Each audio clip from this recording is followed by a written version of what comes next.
Maligayang pagbabalik sa inyo mga nilalang.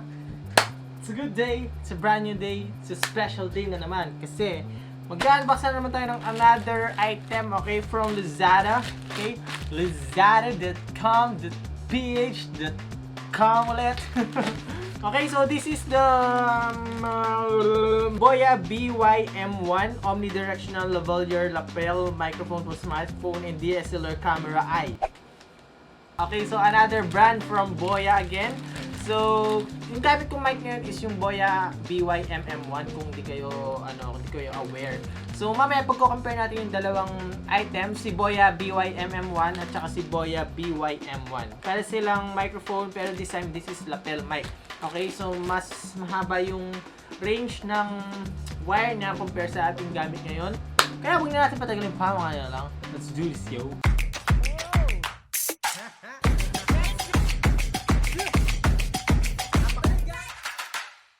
Alright mga nilalang, so pag nag-unbox tayo mga ganitong item, kailangan natin yung ating unboxing knife na si Fox. Alright.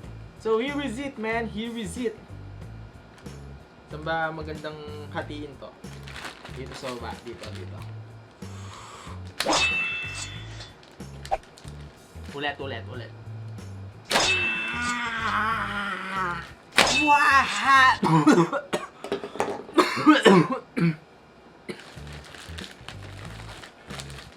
Alright, so here is it guys. Ito na yung mismong box.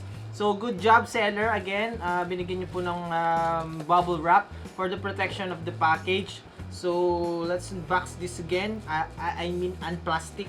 I mean unbubble wrap. Unbubble wrap. Okay.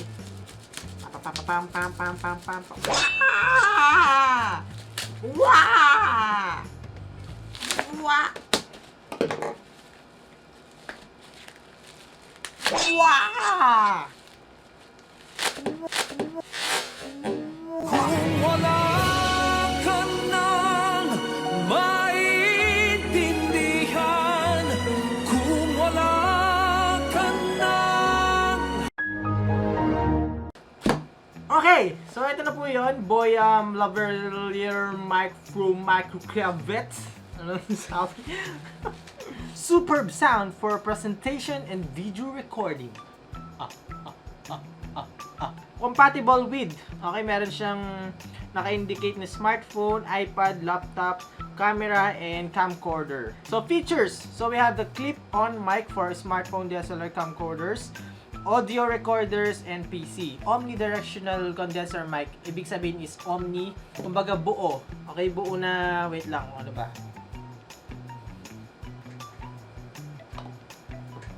Ayan, ito na lang, okay? So, for example, ito yung mismong head ng mic natin. Ibig sabihin ng omnidirectional, buo siya. Okay? Palibot yan means lahat to, kung dito ka man magsasalita or dito, lahat yan is madidetect ng mismong mic. That is the omnidirectional microphone. So, meron pa tayong ibang mga klase ng mga microphone like ito nga si BY-M1. Isa siyang cardioid microphone. So, kung di pa napanood yung unboxing ko dyan at review, so better na panoorin nyo muna. Ayan o, nasa taas. Okay? So, panoorin nyo muna yung link na yan. Then, yun, para at least may idea kayo kung ano po si BY-M1. Alright? Alright na tayo doon. Okay, so unbox na natin siya para wala tayong ibang tsena-tsenahan dyan. Okay? Let's see what's inside the box. So, same sila ng pouch ng BY-M1. So, pare silang leather pouch. Then, what we have here is, meron pa tayong iba pang mga items dito and our silica gel. Then, ano pa ba? So, we also have here the manual. Of course, yung manual natin na binabasa natin, di ba? Binabasa natin ito talaga, promise. Tapos, meron din tayong warranty card. Okay? Aside from that, wala na. So, here's the mic. Then, ito yung mga item. So, we have ito yung mismong mic clip. Okay, yung kinakabit dito. Then, we have the battery. Ito yung battery niya. Then, we also have the foam, okay? Ito yung pinaka-foam niya. May nakita ako sa Lazada na nabibiling parang same as kay BY-M1 na dead cat, okay? Meron din sa mga lapel mic. So if ever na gusto niyo palitan to, so yun, meron naman yata sa Lazada or sa Shopee. And also we have this connector, okay? So 3.5mm jack to 6.5 jack, okay? So good job Boya again for giving us these items. Next is the yung mismong mic, okay? Pag-usapan natin yung mismong mic. Alright?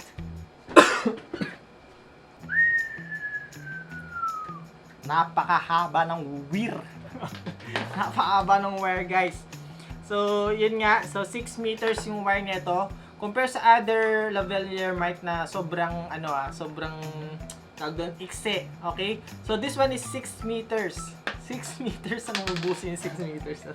So, kahit nandun ako siguro sa kanto, mamaya susubukan natin, no? So, pakita ko lang yung ibang, other lapel mic na nagamit ko na. So, this one is lapel mic pa rin siya, pero manipis and maiksi. Okay, ito yung sinasabi ko sa inyo na usual lavalier microphone. Okay, so sobrang niya, iksi guys. Okay, so ganyan lang siya. Ito lang po makikita nyo siya. Ayan, ito hindi ko alam kung para saan to eh. Okay, so meron siya parang control dito or yung output niya. So parang meron siyang control. So for camera, then off, then smartphone. Okay, so kabit na natin yung battery para matest natin siya. So we are going to test kung ano yung output ng BY-M1, which is yung card diode, and yung lavalier mic. So tignan natin kung ano yung difference sila, and of course tignan na rin natin yung default microphone ng itong phone na to. Okay, so bali 3 ang gagawin natin ngayon? 3 tests. Okay, so kung maririnig nyo, ito yung pinaka default microphone sound, okay, ng phone na to. So I'm using P30. So tignan nyo kung okay yung quality niya, kung okay ba siya, kung kahit walang mic. So yan, para marinig nyo lang kung ano yung pagkakaiba ng mga mic. Okay, so ikakabit ko na ulit tong Boya M1. Okay, so ito naman yung BY-M1. Kung ano yung naririnig nyo ngayon, ito na yung card diode microphone. Ang distance niya, ito, yan. Kung saan ko siya tinuturo, hanggang dun siya. Okay? So that is the Boya M1, which is yung card diode nga, microphone. So ngayon, test naman natin ngayon is yung ito, kung ano yung review natin, okay? Si BY-M1, yung lavalier microphone, okay? Omni directional lavalier mic. Okay, so now ang gamit ko na ngayon is yung ating itong BY-M1 lavalier mic. Tignan natin kung anong sensitivity niya, kung gaano siya kalakas. So ngayon, nagsasalita ako ng normal. Okay, so this is my normal voice. Ngayon, bababaan ko siya ng konti. So this is my not so normal voice. So konting voice lang siya. Tapos susubukan naman natin ngayon is yung whisper voice. Okay, so bubulong lang ako. So this is my whisper voice. Hindi ko alam kung marinig niyo ako, pero syempre we are testing our BY-M1, kaya tingnan natin kung hanggang saan yung sensitivity niya. Okay, narinig niyo ba ako?